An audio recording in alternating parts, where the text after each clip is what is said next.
There was a great revival in the Hebrides in the early 1900s.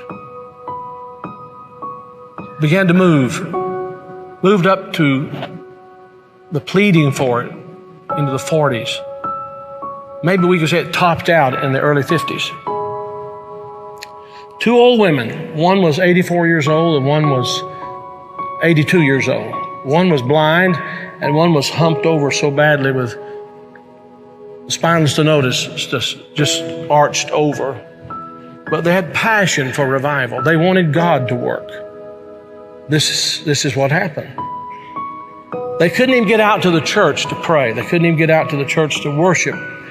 Their house became a place to meet. People came in. They got so passionate about revival coming to their Isle, the Isle of Lewis.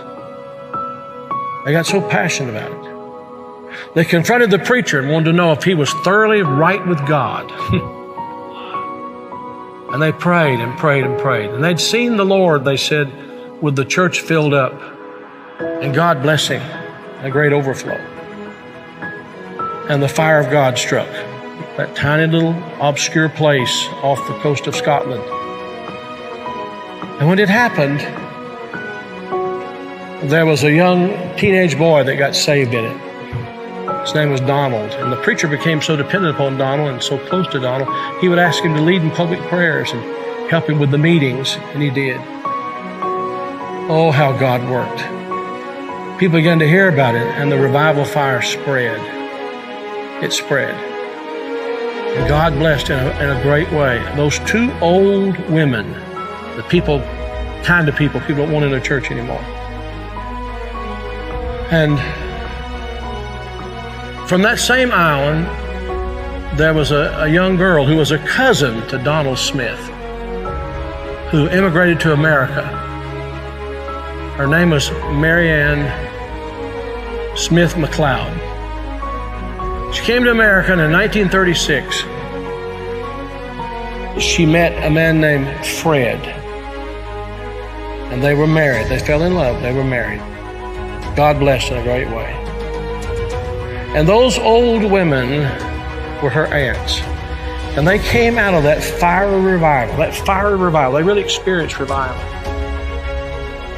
And they sent a Bible, a copy of the Word of God that had been used in a special way in that revival, to Marianne. She started having children. I think it was 1937 she had her first child. They named him after his father, Fred. Then she had her second child, named after herself, Marianne.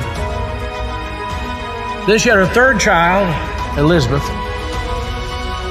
Then she had her fourth child. And she was so impacted by this teenage boy God had used in that revival of the Hebrides. She named him Donald. And she gave him that Bible, that Hebrides Revival Bible. He was born in 1946. He's now the 45th President of the United States. And that Revival Bible is in the Oval Office. I'm saying to you, I don't know how, why, I don't know how it all comes together. But I believe God is putting some things together to give us just a window. If he could find some open people who know what the window's for. Can this be the time the window's open? Providentially, God has prepared the moment, and we will become the people of prayer, pleading with God. This is a plea. Will thou not revive us again? Will you be a part of that? Will you?